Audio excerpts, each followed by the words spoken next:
8월 31일 한절 묵상입니다. 오늘 한절 묵상은 로마서 16장 19절 말씀입니다. 말씀 읽겠습니다. 여러분의 순종이 모든 사람에게 알려지고 있어 나는 여러분으로 인해 기뻐합니다. 나는 여러분이 선한 일에는 지혜롭고 악한 일에는 순전하기를 바랍니다. 건강한 교회는 복음의 진리 가운데 바로 서 있는 공동체입니다. 진리의 말씀 가운데 순종하는 교회입니다. 로마 교회는 바로 그런 교회였습니다. 그러나 사단은 순종하는 교회를 흔들기 위해서 거짓 교사를 심어 놓습니다.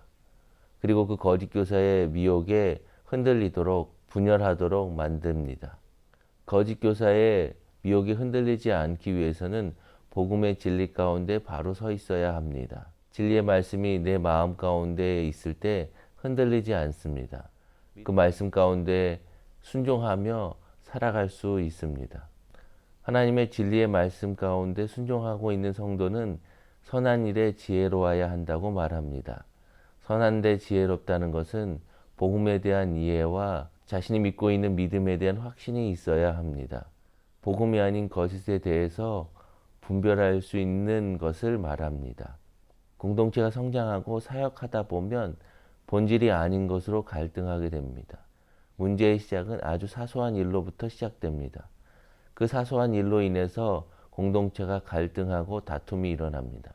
그러나 그 문제가 발생한 이유는 서로 그 하나님의 일들을 잘 감당해 보겠다고 하는 믿음에서 시작되어집니다. 그런데 복음의 본질이 아닌 것으로 다툼이 일어나고 거기에 거짓된 진리가 그 안에서 들어가면서 공동체는 분열하고 깨어질 수밖에 없는 상황이 될 때가 있습니다. 우리는 교회 공동체 안에서 함께 사역을 하고 하나님의 복음을 증거할 때 지혜로워야 합니다. 또한 공동체가 분열하고 갈등이 일어나지 않기 위해서는 악에 대해서 순진해야 한다고 말합니다. 악에 대해서 순진하다는 것은 악에 대해서 잘 모른다라는 것입니다. 악에 대해서 관심이 없다라는 것입니다. 내가 좋아하는 취미를 갖게 되는 과정을 보면 그것에 대해서 관심을 가질 때입니다. 악은 그것보다 더 전염성이 강합니다. 한번 빠지면 벗어날 수 없습니다. 그렇기 때문에 악에 대해서 관심을 갖거나 호기심을 가져서는 안 됩니다. 나는 악을 멀리하겠다, 죄를 멀리하겠다 라고 이야기한다고 관심을 갖지 않게 되는 것은 아닙니다. 내가 하나님의 말씀과 선한 일에 관심을 가지게 되면 자연스럽게 악에 대해서 순진해질 수밖에 없습니다. 그것에 대해서 알려고 하지 않게 됩니다.